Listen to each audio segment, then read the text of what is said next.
છો બધાય મિત્રો? મજામાં જ છો? સ્વાગત છે તમારું મારા નવા વિડીયોની અંદર। બધાય મિત્રોને જય જવાન જય કિસાન।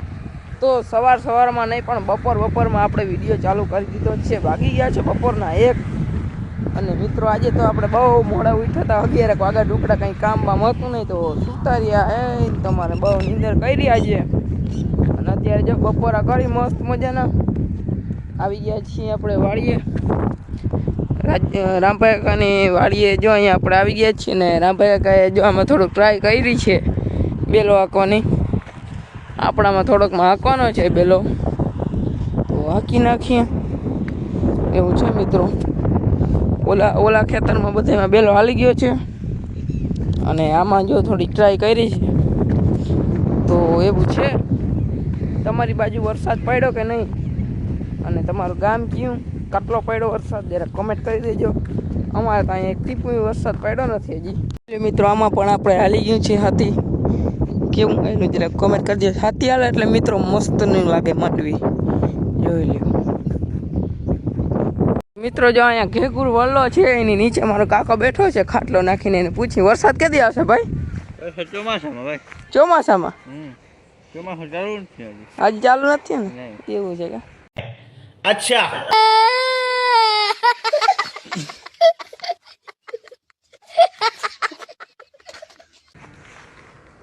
તે ચોમાસામાં આવે તો ખબર પડે મિત્રો। આમ તો આદર ને આદર આખો દિવસ જોઈ લ્યો। અત્યારે આપણા ખેતરમાં આપણે ચાલુ કરી દીધું છે આંકવાનું, જોઈ લ્યો મિત્રો। આમાં હાથી હાલી જાય ને એટલે માંડવીનો અલગ જ લુક તૈયાર થાય કે નહીં મિત્રો? ને કોમેન્ટ કરી દેજો તમને શું લાગે, મારી રાય તમારી કોમેન્ટ કરો। સિંગલ હાંકીએ મિત્રો, જો આપણે આખું નથી હાંકતા, ખાલી બે પાટલા લઈ હાંકીએ નહીં તો પાછા ફેર હાંક્યું કંઈ આખું ઓલું હાંક્યું ત્રણ નાયરું ભેગી લઈ જઈએ। અને એમાં જો આપણે કાનાભાઈ પણ હાંકે છે ટ્રેક્ટર, એવું છે। ચાલો હાંકી નાખીએ। અત્યારે કંઈક આપણે એટલા ખેતરમાં હાંકી નાખ્યું છે, જોઈ લ્યો મિત્રો। માંડવીનું રૂપ કેવું લાગે હાલી જાય પછી, મને તો એ વિચાર થાય, જોઈ લ્યો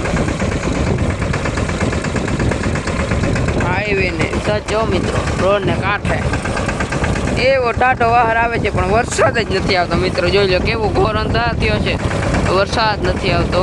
વરસાદને શું થવાનું હોય, જામનગર ને દેવભૂમિ દ્વારકા બેમાં જ નથી, બાકી બધા જિલ્લામાં હે મિત્રો, જોઈ લો ગુજરાતના મિત્રો। જો આપણે હાંકી નાખ્યું છે બધામાં, જોઈ લો હાંકીને ટ્રેક્ટર આપણે અહીં રાખી દીધું છે। અહીંયા કાનાભાઈ પણ હેઠામેર મારે છે, જોઈ લો હેઠામેર મારે છે। હાલો આપણે જાગી ઘરે। હવે વાગી ગયા છે 5 અને જો આપણે માંથી ટ્રેક્ટર રાખીને આવી ગયા હતા અને આપણે જો આમાં કોકોપીટ છે, દરિયો કોકોપીટને આમાં પાણીમાં પલાળી અને આપણે જામફળી છે એમાં આપણે એર લેયરિંગ કરવાનું છે, તમને બતાવું ચાલો આગળ સ્ટેપ બાય સ્ટેપ। આમાં કોકોપીટને આમાં આપણે મૂકી દઈએ, ચાલો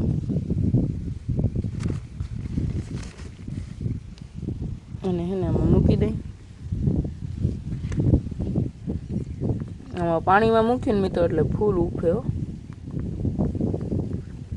પાણી જરાક વધી ગયું મિત્રો।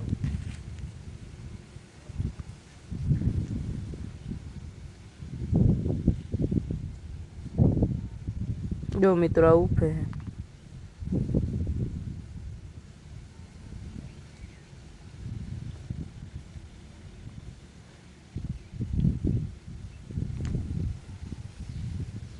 એર લેયરિંગ એટલે મિત્રો આપણે જામફળીની જે પ્રકાંડ હોય અને દાળ હોય એને કાપીને એમાંથી આપણે આને ચોંટાડી દેવાનું, પછી એમાં મૂડી આવી જાય, પછી ત્યાંથી કાપીને વાવી દેવાનું, નવું રોપ તૈયાર થઈ જાય। જોઈ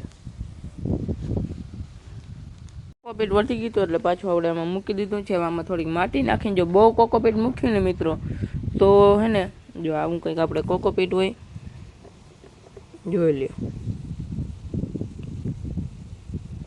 જો બહુ કોકોપીટ નાખ્યું ને મિત્રો આપણે તો હે ને એને સુકાવાનો ચાન્સીસ વધારીએ, એટલે માટી હોય ને એટલે બહુ સુકાવા ના દઈએ, એટલે એવું કર્યું છે આપણે। તો ચાલો હવે આમાં થોડીક માટી નાખી દઈએ મિત્રો। જો અહીંયા આપણે આમાં માટી નાખી લીધી છે ને હવે એમાં કોકોપીટ છે એ બે આપણે બંનેને મિક્સ કરી લઈએ એટલે સારું ખાતર જેવું બની જાય, જોઈ લ્યો। આમાં હજી પાણી વધી ગયું છે મિત્રો, હજી થોડીક માટી નાખવી જોશે।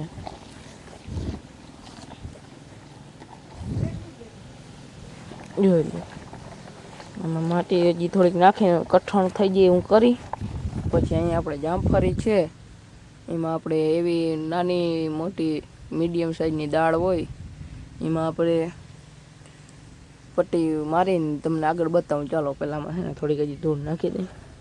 તો અત્યારે જોઈ લઈએ આપણે જેવો જોતી હતી માટી એવી બનાવી લીધી છે ને અત્યારે જો આપણા હાથની હાલત તમે જોઈ શકો છો.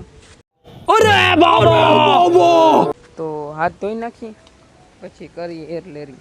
જો મિત્રો સૌપ્રથમ આપણે અહીંયા એક આવી મસ્ત મજાની દાળ મળી ગઈ છે, એક અહીંયા પણ છે અને જો આપણે આગલા વર્ષે એક અહીંયા એર લેરિંગ કર્યું હતું. જો અહીંયા પણ એર લેરિંગ આપણું નિષ્ફળ ગયું. જો અહીંયા કર્યું હતું તો અહીંયા કર્યું હતું એ આપણું નિષ્ફળ ગયું હતું.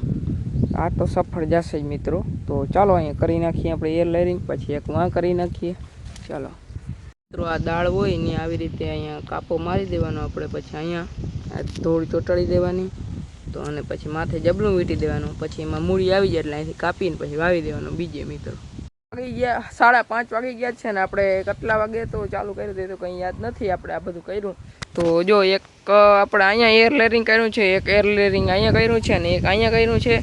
તો હવે મહિનો દિવસ થાય એટલે એમાં આપણે મૂળિયા કેમ હોય એમાં મૂળી આવી જાય એટલે નીચેથી કટ કરી તમારે જ્યાં વાવવું હોય ને વાવી દેવાનું. 3 અહીંયા કરી છે અને એક જો આપણે અહીંયા લીંબુડી છે એમાં એક કરી છે. અને લીંબુડી કારણ કે અત્યારે મોટી બહુ થઈ ગઈ છે અને આપણે મકાનની બાજુમાં જ છે. જો અહીંયા આવી રીતે મકાનની બાજુમાં છે એટલે 2 વર્ષમાં તો કાઢી નાખવાનું થાય કારણ કે મકાનના પાયાને ખોટું શું કહેવાય થાય નહીં. એટલે એમાંય આપણે એક એર લેરિંગ કરી નાખી છે. તો અત્યારે થઈ ગયા છે નવરા. તો હવે કંઈ કામ છે નહીં આપણે તો હવે રખડીએ ભમણીને મોજ કરીએ. વાગી ગયા છે સાંજના 9:30 અને જો આપણે અત્યારે આવી ગયા છે MS ફાસ્ટ ફૂડમાં. અહીંયા આપણે જો રાજકુમાર મળી ગયા છે ભાઈ અને અહીંયા આપણે પ્રદીપભાઈ બનાવી રહ્યા છે પનીર ભુરજીનું શાક. પનીર ભુરજી મિત્રો MS ફાસ્ટ ફૂડની આપણે એવી ગમી ગઈ છે. પનીર ભુરજીનું શાક લેવા માટે આવ્યા છીએ વગણે. પ્રદીપભાઈ આપણે ભડકો કરે તમને બતાવું. અહીંયા આપણે રાજકુમાર જો બધું સમારકામ કરી રહ્યા છે.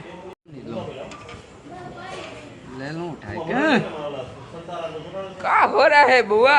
उठा के ले ले वो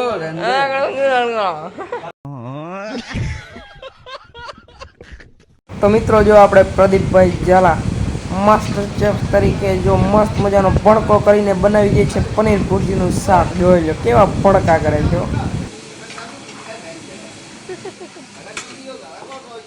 મિત્રો જોઈ લે આપણું પનીર ભુરજીનું શાક બની ગયું છે. જો પ્રદીપભાઈ મસ્ત મજાનું બનાવી દીધું છે. મિત્રો પડી ગઈ છે સાંજ અને આપણે જો અહીંથી MS ફાસ્ટ ફૂડમાંથી પંજાબી શાક લઈ આવ્યા હતા. ખાઈને જો આપણે બહુ મસ્ત મજાની મજા આવી ગઈ છે અને સાંજ પડી ગઈ છે. તો આજના વિડીયોમાં આટલું. અને મિત્રો આજે આપણે એર લેરિંગ કર્યું છે એનું રિઝલ્ટ જોવા માટે તમે મારા આગળના વ્લોગ નિહાળતા રહેજો. તમને આગળના વિડીયોમાં તમને આ એર લેરિંગની શું કહેવાય જાણકારી બધી પ્રાપ્ત થશે. તો મળીએ તમને બીજા વિડીયોમાં. ત્યાં સુધી બધા મિત્રોને જય જવાન, જય કિસાન, જય દ્વારકાધીશ, રામે રામ ડેરને.